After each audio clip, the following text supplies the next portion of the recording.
अस्सलामुअलैकुम, बोल news headquarters में खुशामदीद। मैं हूँ आमना अकरम। मैं हूँ मुदस्सर इकबाल। मैं हूँ शाइस्ता शहजाद। हेडलाइंस आपने जानी, बुलेटिन में आपको बताएंगे। पीटीआई पार्टी इलेक्शन, खान ने खबरदार कर दिया। इमरान हुकूमत के इशारे शानदार। बजट में रिलीफ या तकलीफ, दुआ की मर्जी चलेगी। वालिदैन का शिकवा क्या, गुस्ताखी के खिलाफ कौम एक, और मेहमान बल्लेबाज मैदान में। और बुलेटिन के आगाज में सबसे पहले आपको बताएं कि इमरान खान अगली टर्म के लिए तहरीक इंसाफ के बिला मुकाबला चेयरमैन मुंतखब हो गए। दीगर दो पैनल्स के उम्मीदवारान ने इमरान खान के हक में इंतखाब से दस्तबरदारी का ऐलान कर दिया। शाह महमूद कुरैशी वाइस चेयरमैन और असद उमर मरकजी सेक्रेटरी जनरल मुंतखब हुए। एक पैनल की सरबराही उमर सरफराज चीमा, दूसरे की नेक मोहम्मद कर रहे थे। चंद रोज में एहतजाज की कॉल दूंगा, अवाम तैयारी रखें। कातिल वजीर दाखिला ने हम पर झूठे मुकदमात दर्ज कराए। हुक्मरान जान लें कि शफाफ इलेक्शन तक हकीकी आज़ादी की तहरीक खत्म नहीं होगी। ये हमें जेल में डालें या कुछ भी करें, हम तैयार हैं। ये लोग अवाम में जाएंगे तो चोर चोर के नारे लगेंगे। इन्होंने इलेक्शन कमीशन को संभाल लिया। इलेक्शन कमीशन पहले इनके साथ थी। अब ये क्या करेंगे कि इनका सिर्फ एक नाजायज काम को जायज करवाने के लिए सारी स्टेट इंस्टीट्यूशंस को कॉम्प्रोमाइज किया जाएगा। इलेक्शन कमीशन, किसी को एतमाद नहीं है इलेक्शन कमीशन पर। जो इन्होंने हल्का बंदियां की, सारी जगह से कंप्लेंट्स आ रही, मैलिफाइड इंटेंशन से की। किसी को फेथ नहीं है कि इनके दोनों के पार्टियों के सरबराह के अरबों डॉलर, रुपए नहीं, इनके अरबों डॉलर बाहर पड़े हुए हैं। ये कभी किसी किस्म का इस कौम के लिए स्टैंड नहीं लेंगे जिधर इनके डॉलर खतरे में आ जाए। इनको खौफ यह कि अमेरिका अगर नाराज हो गया तो वो इनसे होगा जो आज रूसियों से हो रहा है। और सबको पता है कि तैयारी कर रहे हैं कि किसी ना किसी तरह इनको इलेक्शन जिताया जाए। सो सारी पाकिस्तान इन चोरों को ऊपर लाने के लिए और रखने के लिए सारे पाकिस्तान के इदारों की तबाही होगी। इलेक्शन कमीशन तो भी डिस्क्रेडिट हो गया। मैं इसको ये समझता हूँ कि ये हम अपने मुल्क के लिए जहाद लड़ रहे हैं। आज़ादी, एक मुसलमान जब अपनी आज़ादी के लिए खड़ा होता है वो जहाद होता है। जो हिंदुस्तान में हमारे नबी सल्लल्लाहु अलैहि वसल्लम की शान में गुस्ताखी हुई, उसके ऊपर एक करारदाद पास करेंगे। वाहिद पार्टी है जो इस मुल्क को इकट्ठा रख सकती है।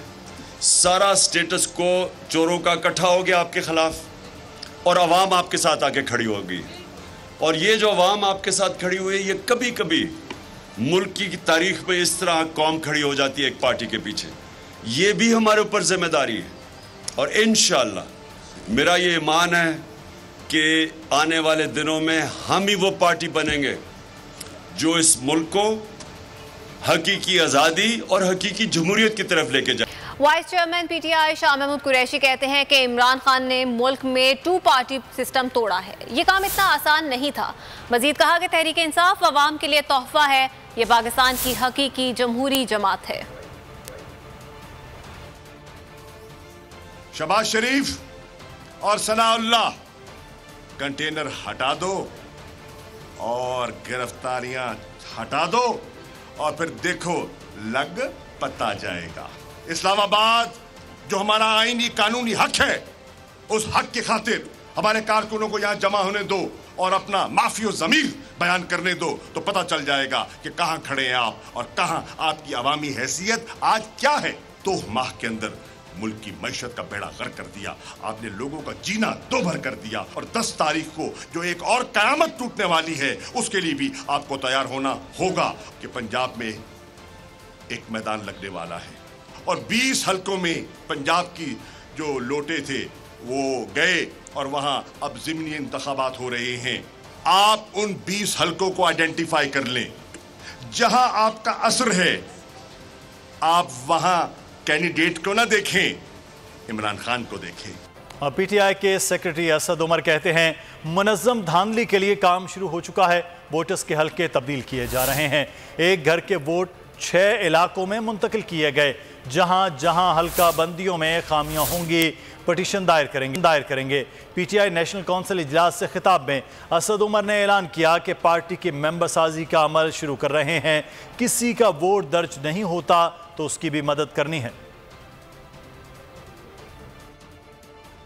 ये इम्पोर्टेड हुकूमत, ये गैर फितरी हुकूमत, ये हराम के पैसे पर ज़मीर खरीद के बनी हुई हुकूमत, ये बैरूनी साजिश और मुदाखलत से बनी हुई हुकूमत अपने वजन के नीचे खुद गिरना शुरू हो गई है। ये ज्यादा देर तक ये मामला चलने नहीं वाला, इसलिए आपने इलेक्शन के लिए तैयार रहना है। क्योंकि जैसे मैं पहले 2-3 दफा बोल चुका हूं, वोट इस वक्त इमरान खान का है। कौम इमरान खान के साथ खड़ी हुई है। कौम अपनी हकीकी आज़ादी के लिए खड़ी हुई है। और अगर अब कहीं पे हम सीट हारते हैं तो इसका मतलब ये हमारी नालायकी और हमारी कमजोरी होगी। लाहौर की सेशन अदालत ने लॉन्ग मार्च के दौरान चादर और चारदीवारी का तकद्दुस पामाल करने पर वजीर आला Punjab Hamza Shahbaz, chief secretary, DIG समेत 6 अफराद के खिलाफ मुकदमा दर्ज करने का हुक्म दे दिया। एडिशनल सेशन जज गुलाम हुसैन भिंडर ने PTI के रहनुमा मियां असलम इकबाल की दरखास्त पर समाअत की। इमरान खान की हुकूमत में शरह नमू 6% तक पहुंची। मुल्क ने मुश्किल हालात में भी तरक्की की। इक़्तिसादी सर्वे की तफसीलात ने शहबाज सरकार के झूठ का भांडा फोड़ दिया। मौजूदा माली साल का कौमी इक़्तिसादी सर्वे कल जारी होगा। इक़्तिसादी सर्वे में कहा कि मुआशी शरह नमू 4.8% हदफ से भी ज्यादा रही। शरह नमू 6% तक पहुंच गई। 11 माह में मुल्की बरामदात भी रिकॉर्ड 29 अरब डॉलर तक जा पहुंची। मुल्क में ज़राअत, इंडस्ट्री और सर्विसेज सेक्टर के बेशतर तय करदा अहदाफ हासिल किए गए। फीकस आमदन का 2,46,414 रुपये का हदफ भी पूरा कर लिया गया है। रहनुमा PTI फारूक हबीब ने मुतालबा किया है कि मुल्क में फौरी इंतखाबात कराए जाएं। आज फैक्ट्रियां बंद हो गई हैं, मजदूर बेरोजगार हो गए हैं। शहबाज स्पीड हमें बहरान की तरफ ले जा रही है। मीडिया से गुफ्तगू में उनका कहना था कि अदालत ने तमाम जमातों के बिला इम्तियाज स्क्रूटनी करने का हुक्म दिया था। ताहम रोजाना समाअत सिर्फ PTI के केस की हो रही है। 1 माह से स्क्रूटनी कमेटी की रिपोर्ट का इंतजार कर रहे हैं। चेरी ब्लॉसम इत्तेहाद ने रजीम चेंज किया और उन 60 रोज के अंदर जो शहबाज स्पीड ने काम दिखाया है, आज डॉलर जो है वो डबल सेंचुरी क्रॉस कर चुका। 45% गैस में इजाफा हो गया। आज टेक्सटाइल की इंडस्ट्री बंद हो गई है, फैक्ट्रियां बंद हो गई हैं। वहाँ आज मजदूर बेचारे रोजगार के लिए दर बदर सड़कों पे फिर रहे हैं। तो ऐसी शहबाज स्पीड हमें नहीं चाहिए। ये शहबाज स्पीड NRO देने के लिए, पैसा बचाने के लिए, अपने लोगों को नवाजने के लिए, इनकी जात के लिए बहुत अच्छी है। लेकिन ये शहबाज स्पीड जो है वो आवाम के लिए बहुत ज्यादा खतरनाक है। और ये जो ओवर स्पीडिंग है ये मुल्क को किसी बड़े बहरान की तरफ लेके जा रही है। सब्सिडीज खत्म करने का शोर मचाने वाली हुकूमत का बरअक्स इक़दाम। मुख्तलिफ शोबों में 578 रुपए की सब्सिडीज का तखमीना लगाया गया। सबसे ज्यादा तवानाई के शोबे के लिए 500 अरब रुपए की सब्सिडी दी जाएगी। हुकूमत का सब्सिडीज पर वावेला। बजट में सब्सिडीज देने का फैसला। आइंदा माली साल के बजट में सब्सिडीज की मद में 578 अरब रुपए मुख्तस करने का तखमीना लगाया है। सबसे ज्यादा तवानाई शोबे IPPs को 190 अरब रुपए और RLNG की मद में 20 अरब रुपए की सब्सिडी मुख्तस की जाएगी। सनतों के लिए 52 अरब रुपए। आइंदा माली साल के बजट का कुल हजम 9,500 अरब रुपए है। अखराजात का तखमीना 8,894 अरब रुपए। खसारा 4,282 अरब रुपए तक जा पहुंचा। फेडरल बोर्ड ऑफ रेवेन्यू 7,255 अरब का टैक्स जमा करेगा। आइंदा बजट में वफाकी तरक्याती प्रोग्राम के लिए 800 अरब रुपए मुख्तस करने की तजवीज़। 730 अरब हुकूमत और 70 अरब रुपए बैरूनी इमदाद से हासिल होंगे। सबसे ज़्यादा 121 अरब रुपए से ज़ायद शाहराहों की तामीर और तरक्की के लिए खर्च किए जाएंगे। इमरान हुकूमत की कारकर्दगी को भले मुंह से ना माने लेकिन दिल में इकरार है। वफाकी हुकूमत ने PTI के दौर में शुरू किए गए कई मंसूबे जारी रखने का फैसला किया। चावल, कपास और गंदम की पैदावार बढ़ाने के प्रोग्राम जारी रखे जाएंगे। कट्टा बचाओ और मुर्गवानी प्रोग्राम भी जारी रहेंगे। इम्पोर्टेड हुकूमत की साबिक हुकूमत को दिन रात गालियाँ, लेकिन उसी हुकूमत के मंसूबे जारी रखने की तैयारियाँ। आइंदा माली साल के बजट में वजीर आजम का कट्टा बचाव प्रोग्राम के लिए 20 करोड़ रुपए रखने की तजवीज है, जबकि रवा माली साल इसी प्रोग्राम के लिए 18 करोड़ 88 लाख रुपए रखे गए थे। कट्टे को मोटा करने के लिए प्रोग्राम के लिए 12 करोड़ रुपए मुख्तस किए जाएंगे। वजीर आजम के पसमानदा इलाकों में मुरब्बानी प्रोग्राम के लिए 5 करोड़ रुपए और गन्ने की पैदावार बढ़ाने के लिए 13 करोड़ रुपए रखने की तजवीज है।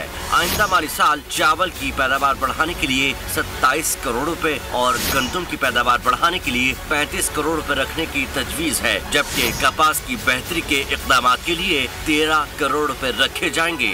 अवाम पर महंगाई का बम गिराकर वफाकी वज़ीर शाज़िया मरी की पिछली हुकूमत पर इल्ज़ाम तराशी। इस्लामाबाद में मीडिया से गुफ्तगू में शाज़िया मरी ने कहा कि मुश्किल फैसले नागुज़ीर थे। गुज़श्ता हुकूमत ने IMF से मुआहिदा किया, पार्लियामेंट को एतमाद में नहीं लिया गया।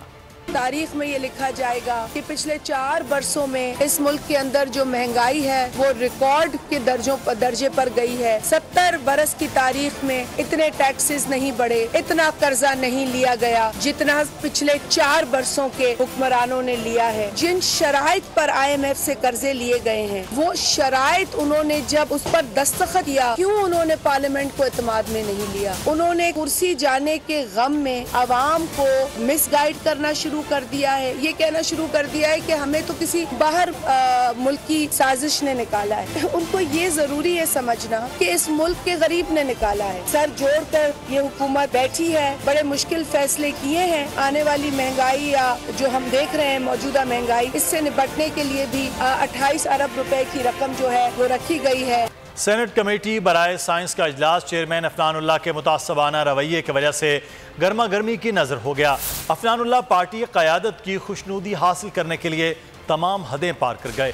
शहबाज गिल की अहलिया से मुतालिक एजेंडा आइटम में ले आए। शिबली फराज ने एहतजाज किया तो मनमानी शुरू कर दी।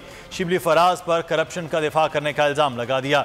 शिबली फराज बोले, आप फिर नवाज शरीफ का दिफा क्यों करते हैं? सूरत हाल बिगड़ने पर पार्लियामेंट के सिक्योरिटी एहलकार कमेटी रूम पहुंच गए। अफनानुल्लाह बामुकाबला शिबली फराज। सेनेट कमेटी के इजलास में तू तकार।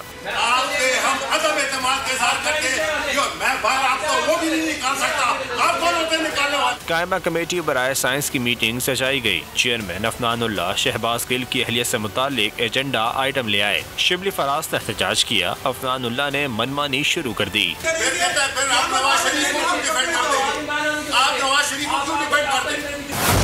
चेयरमैन कमेटी ने शिबली फराज पर करप्शन का दिफा करने का इल्जाम लगाया। शिबली फराज बोले, आप फिर नवाज शरीफ का दिफा क्यों करते हैं? अफनानुल्लाह ने गुस्से में कहा, आप कौन हैं? आपको जानता कौन है? आप पैसे देकर सेनेटर बने हैं, बेटी भाई की करप्शन का दिफा कर रहे हैं।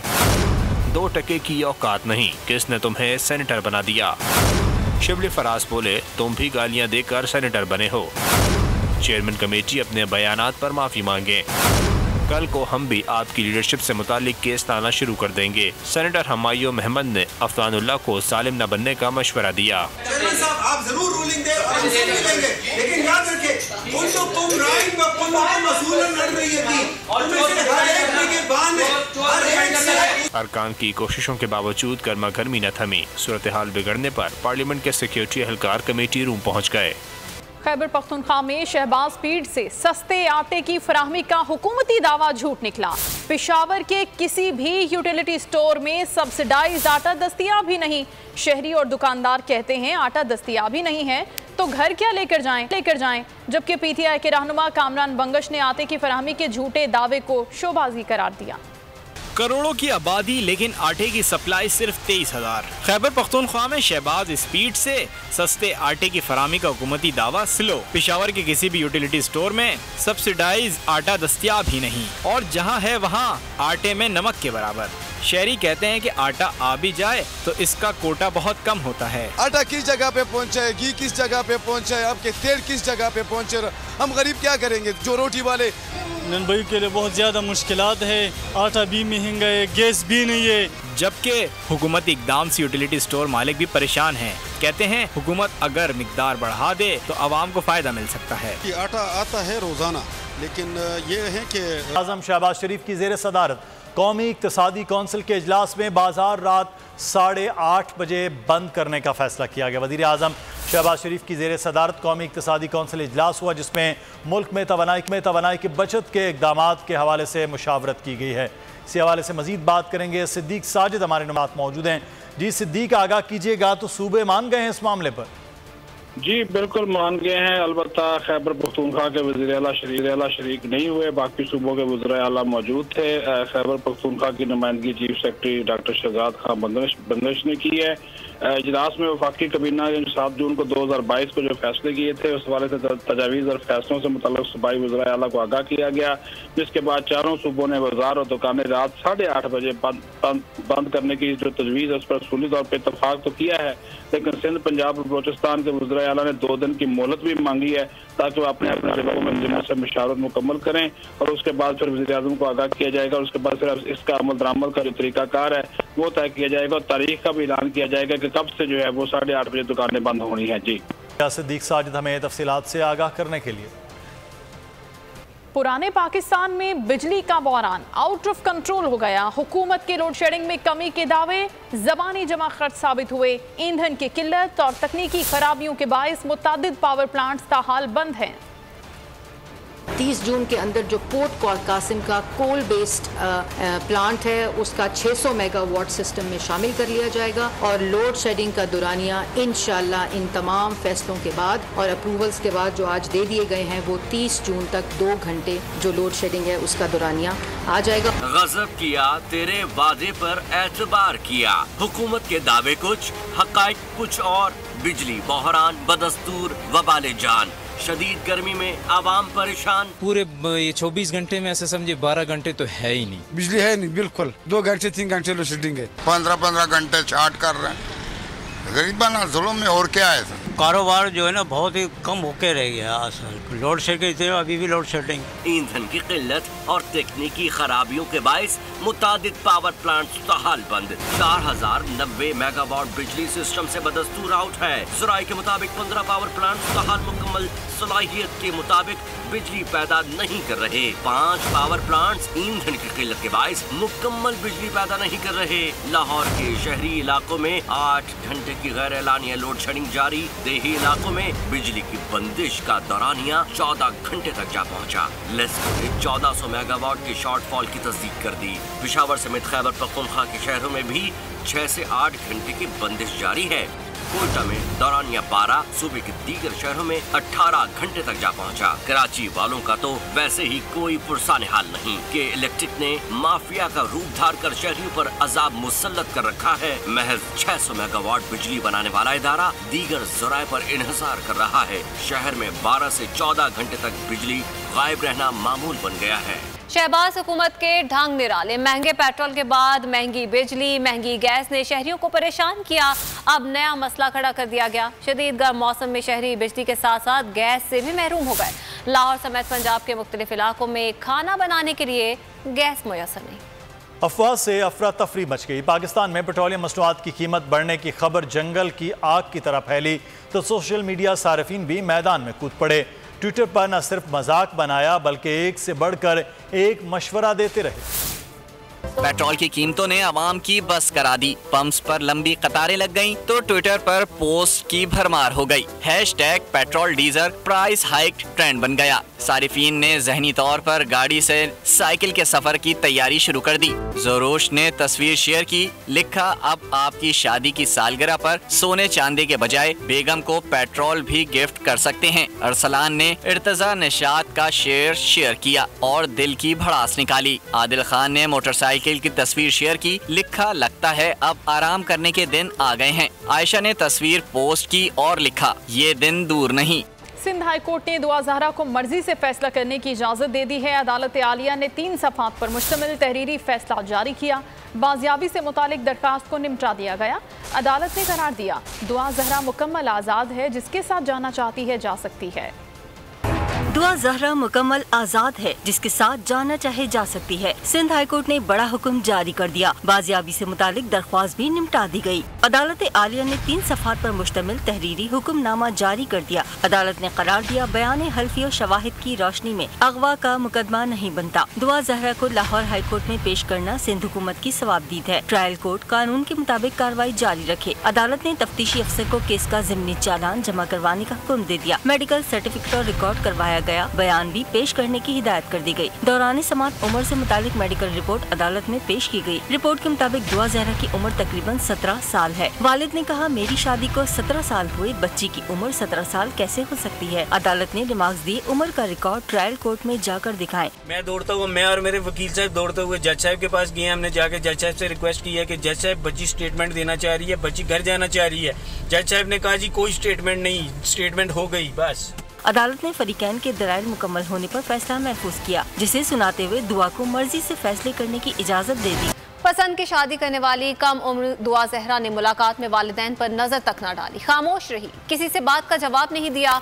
गम से निढाल माँ बार बार गले लग कर रोती रही। दुआ ज़हरा पत्थर की बनी रही, एक लफ्ज तक न बोली। दुआ ज़हरा और अहले खाना की 10 मिनट तक मुलाकात की अंदरूनी कहानी सामने आ गई। कम उम्री की मोहब्बत ने आंखों पर पट्टी बांध दी। दुआ ज़हरा ने वालिदैन और खाला की तरफ देखा तक नहीं। अदालती हुक्म पर दुआ ज़हरा और वालिदैन के दरमियान 10 मिनट की मुलाकात की अंदरूनी कहानी सामने आ गई। वालिदैन और खाला से मुलाकात के दौरान दुआ ज़हरा पत्थर की बनी रही। दुआ ज़हरा ने अहले खाना पर नजर तक डालने से गुरेज किया। घर वाले मुसलसल बात करते रहे, मगर दुआ ज़हरा ने कोई जवाब न दिया।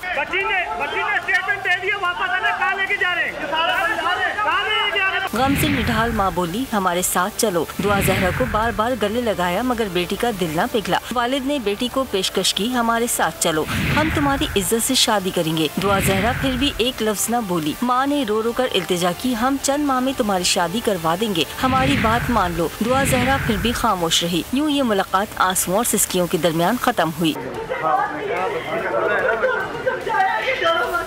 रिक्कत आमेज़ मनाजिर, आहें और सिसकियाँ, यही मनाजिर देखने को मिले सिंध हाई कोर्ट में। 54 दिन बाद वालिदैन की दुआ ज़हरा से मुलाकात हुई गई। वालिद ने बताया, मेरी बेटी घर जाना चाहती है, मेरी बेटी को डराया जा रहा है। दुहाइयाँ देती, लख्ते जिगर को पाने की फरियाद करती, ये है दुआ ज़हरा की वालदा, जो बेटी के बिछड़ जाने पर गम से निढाल है।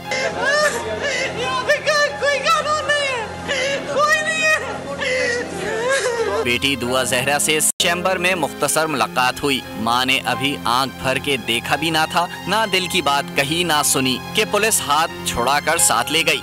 दुआ ज़हरा की वालदा ज़ारो कतार रोती रही, अदालत में बेहोश हो गईं। वालदा ने इंकशाफ किया, मेरी बेटी ने मुलाकात में बताया है मैं घर जाना चाहती हूँ, लेकिन पुलिस ने मेरी बेटी को अदालत में पेश नहीं किया, शेल्टर होम्स वापस ले गई। बेटी मान गई थी, बयान देने लगी थी और ये लेके भाग गए। अब फिर इसका ब्रेन वॉश करेंगे, इसको धमकाएंगे, फिर वही बोलेगी। वालिद ने मीडिया से गुफ्तगू में कहा कि हमने जज से गुजारिश की है कि बच्ची का दोबारा बयान रिकॉर्ड कराया जाए। जज साहब ने कहा कि बयान एक ही दफा होता है, मुझे इंसाफ के दरवाजों पर इंसाफ नहीं मिला। हुज़ूर करीम सल्लल्लाहु अलैहि वसल्लम की शान में गुस्ताखी। पीटीआई के इजलास में भारत के खिलाफ करारदाद मंजूर। करारदाद साबिक वफाकी वजीर मजहबी अमूर नूरुल हक कादरी की जानिब से पेश की गई। करारदाद के मतन में कहा गया है कि भारत से तिजारती ताल्लुकात खत्म किए जाएं और भारतीय अशिया का बॉयकॉट किया जाए। जो हिंदुस्तान में जमाती पार्टी के तर्जुमान खातून ने, बीजेपी के तर्जुमान खातून ने जिस अंदाज में हुजूर नबी करीम सल्लल्लाहु अलैहि वसल्लम के नामूस और हुर्मत पे हमला कर दिया है और हज़रत सईदा आयशा सिद्दीक़ा की ज़ात बाबरकात के हवाले से नामुनासिब बातें की है, ये कौंसल, ये इज्तिमा उसकी भरपूर मज़म्मत करती है और अपनी जो इम्पोर्टेड नामंजूर एक सरकार है, उस सरकार को शर्म आनी चाहिए कि इसके लिए 4 कदम आगे जाना चाहिए था और मान और अल-अज़हर के फतवा के मुताबिक हिंदुस्तान के साथ तिजारती और कारोबार का बाइकाट करना चाहिए। आपको ये करारदाद मंजूर है? भारत में बीजेपी रहनुमाओं की तरफ से गुस्ताखाना बयानात पर पाकिस्तान भर से भरपूर रद्द-ए-अमल का सिलसिला जारी है। मुल्क के मुख्तलिफ शहरों में शहरियों की बड़ी तादाद ने एहतजाजी मुजाहरे किए। भारत में नबी करीम सल्लल्लाहु अलैहि वसल्लम की गुस्ताखी पर पूरी पाकिस्तानी कौम हम आवाज। मुल्क के मुख्तलिफ शहरों में मुजाहरों का सिलसिला जारी। पेशावर में भी भारतीय सियासतदानों की तरफ नबी करीम सल्लल्लाहु अलैहि वसल्लम की शान में गुस्ताखी के खिलाफ रैली निकाली गयी। मुजाहरीन ने आर्मी बिरादरी से ऐसे इकदाम की रोकथाम का मुतालबा भी किया। रावलपिंडी में मजहबी जमात की तरफ एहतजाजी रैली निकाली गई, जिसमें मोदी हुकूमत की इस्लाम दुश्मन पॉलिसियों की शदीद मजम्मत की गई। काड़ा में भी पीपल्स स्टूडेंट फेडरेशन की तरफ से प्रेस क्लब के बाहर मुजाहरा किया गया। एहतजाज की शुरा ने हाथों में प्ले कार्ड्स और बैनर उठा रखे थे। मुजाहरीन ने हुकूमत से भारत का सिफारत खाना बंद करके सफीर को मुल्क बदर करने का मुतालबा किया। मियावाली में भी बीजेपी रहनुमा की तरफ से गुस्ताखी के वाक़े पर एहतजाजी मुजाहरा किया गया। सब्सक्राइब करें और बेल दबाएं ताकि कोई खबर रह न जाए।